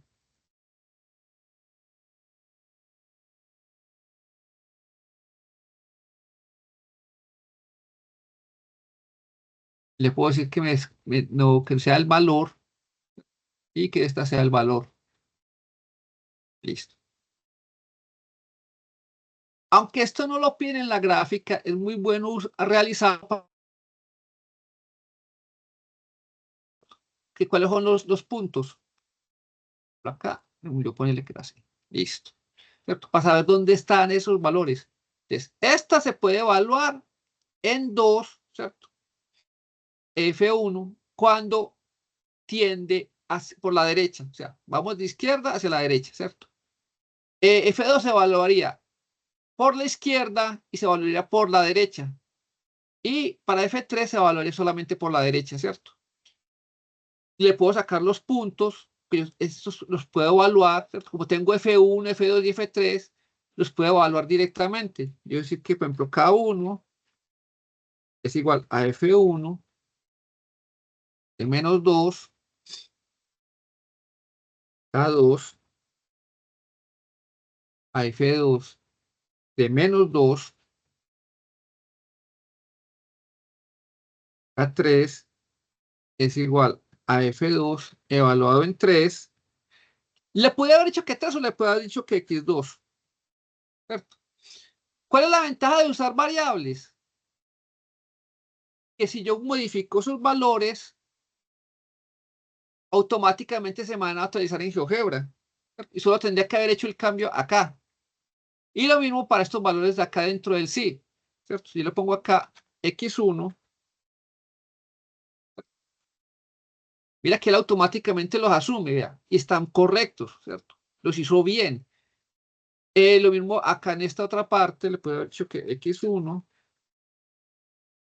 y este que fuera X2.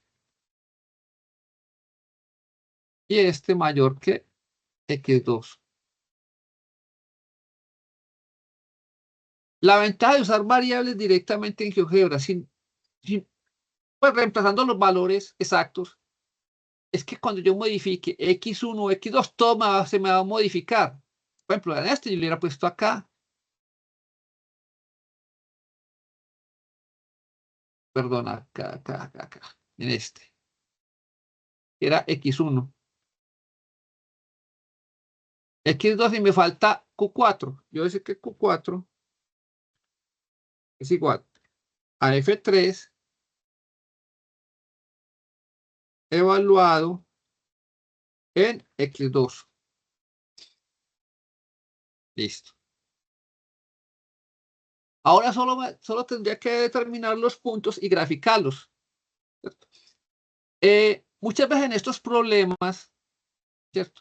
No piden esos valores, pero cuando usted los grafica, es mucho más entendible, ¿cierto? Se comprende, la gráfica tiene un valor agregado y no tengo que ponerme a buscar ni hacer ecuaciones, sino que directamente la gráfica me dice todo, ¿cierto? Me dice cuáles son los valores por la derecha, por la izquierda, por la derecha y por la izquierda de cada sesión de la gráfica, ¿cierto? Lo que ayuda bastante a que la gráfica se entienda, que sea comprensible, ¿cierto?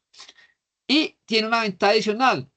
Como yo hablo de GeoGebra no tiene el problema de equivocarse con signos, con sumas, multiplicaciones, divisiones, lo que sí hacemos los humanos. Entonces es más fácil verificar que la parte teórica, o sea, estos valores que se calcularon, ¿cierto?, coincidan con estos. Si hay algún error, yo puedo revisar por qué no me dio lo mismo que me dio acá en la parte que GeoGebra entrega como teórica, ¿cierto? Y mirar si es que cometí un error al graficar, y no solamente es para este ejercicio de límites, ¿cierto? Para todos los ejercicios que están planteados en el anexo, sirve, aunque no pidan graficar. Es una ayuda muy grande porque puedo verificar que esta matemática que estoy haciendo a mano, ¿cierto?, y que la estoy haciendo en GeoGebra es correcta. Bueno, entonces acá le vamos a decir que, por ejemplo, P1, vamos a decirle que es un punto. Yo le sugiero no usen solamente los paréntesis. ¿Por qué? Porque a veces GeoGebra lo interpreta como si fueran vectores, ¿cierto? Y me va a hacer cosas raras. Entonces yo le puedo decir qué punto, le estoy diciendo específicamente que es un punto, ¿cierto? En este caso sería X1, K1, ¿cierto? Y me lo graficó. Y le puedo decir adicionalmente que me coloque el nombre y el valor, ¿cierto? Ya después lo puedo mover, ¿cierto? Acomodar, pero la idea es que se vea qué valores son los que me está entregando. Al yo agregarle punto, evito que él grafique cosas raras, que no me grafique vectores. Entonces, X1, pero ya con K2, ¿cierto? Ahora, ¿tiene que ser así? No, le puedo decir directamente si yo sé cuál es la función. Por ejemplo, punto 3, yo le voy a decir que es un punto que es X2, ¿cierto? Y resulta que el punto 2 y el punto 3 son de la función 2. Entonces digo que me habló de la función 2 en X2. Ah,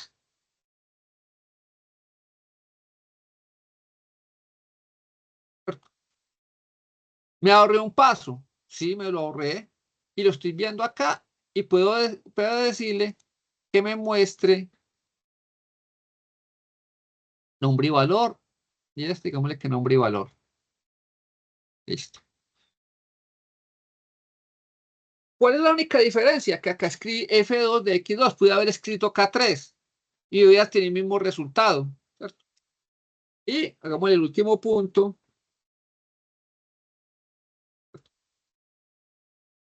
Y vamos a decirle también que es X3, ¿cierto?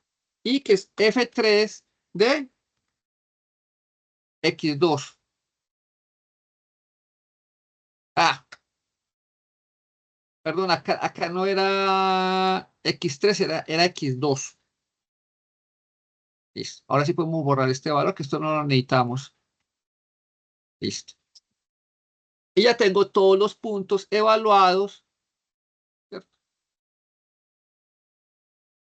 En este caso, esta función es discontinua. Y en este caso, ChatGPT hizo la más fácil, tiró líneas rectas, horizontales, en los valores límites de -2 y los valores que sean X mayores que 3, ¿cierto? O sea, hizo la más fácil. Ahora, yo acá con la ruedita del mouse puedo acercarme a la gráfica, ¿cierto? ¿Para qué? Para que estos valores sean más visibles, ¿cierto? ¿Cierto? Y le puedo decir que me ponga unos valores, ¿cierto? O un color que sea de mi agrado, que se note más, ¿cierto? Incluso le puedo decir en propiedades que le cambie, por ejemplo, el estilo, ¿cierto? Por ejemplo, pone una línea más gruesa, ¿cierto? Para que sea más visible. La podemos correr un poquito para que no me tape este X2. Y listo. Y tengo mi gráfica.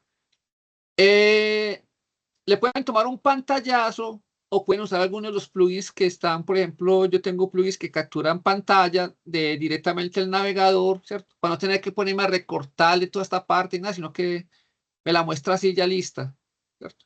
Obviamente yo le voy a decir que me muestre la parte que me interesa, ¿cierto? En este caso sería esta f de x. Si así usando variables es larga, ¿cierto? Yo quiero que se viera toda la ecuación. Si yo hubiera hecho esto, colocando estos valores directamente, probablemente esta función sería mucho más larga, ¿cierto? Y tendría que recortarla o no se debería, o dejarla así para que no ocupe espacio, para que se vea la gráfica, ¿cierto? Eso ya pues, es cuestión de gusto, pero yo prefiero algo que sea claro, que se vea bien, ¿cierto? Bueno, ¿alguna otra pregunta?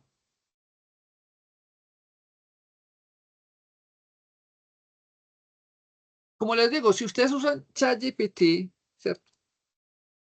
Si lo usan anónimamente, porque en este caso lo estamos dando anónimamente, ¿cierto? Dependiendo de la forma en que usted le pregunte, o sea, el contexto que le dé. Por ejemplo, yo acá le pude haber dicho que son 3 funciones, F1, F2, F3, ¿cierto? Y por ejemplo, le pude haber dicho que todas fueran ecuaciones de líneas rectas, ¿cierto? ¿Para qué? Para que no me pusiera valores constantes en la primera y la última función.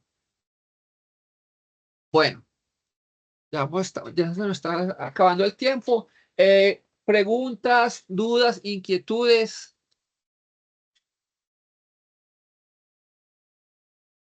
Recuerda que el video les queda para que lo puedan repasar si tienen alguna inquietud o se les pasó algo, ¿cierto?